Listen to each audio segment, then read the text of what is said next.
In question 3 of this exercise, the question statement says, you have to show that triangle AMP is congruent to triangle AMQ. So look at this figure here carefully. We have to show that triangle AMP is congruent to triangle AMQ. Actually, let me highlight the two triangles for you in the correct order of the vertices. Okay, so triangle AMP is AMP, this triangle, and then let me highlight triangle AMQ.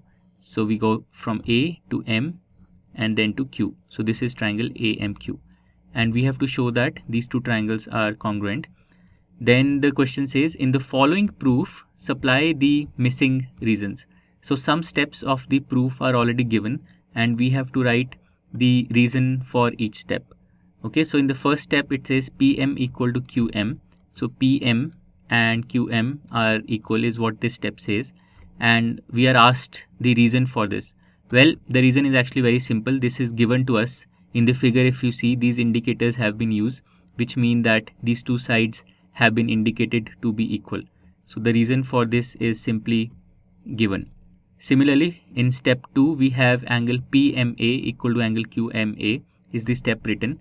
Angle PMA is this angle and angle QMA is this angle, and once again we can see that these two angles have been indicated to be equal using this double style of marking an angle. Okay, so this is also given. Step 2 is also, the reason for step 2 is also that it is given.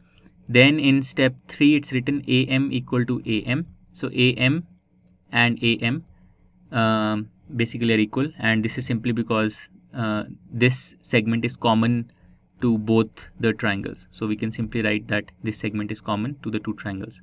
And then it says triangle AMP is congruent to triangle AMQ.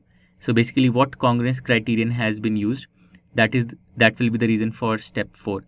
Well, if you look at the two triangles AMP and AMQ, you can see that two side pairs and the included angle pair for the two triangles are equal.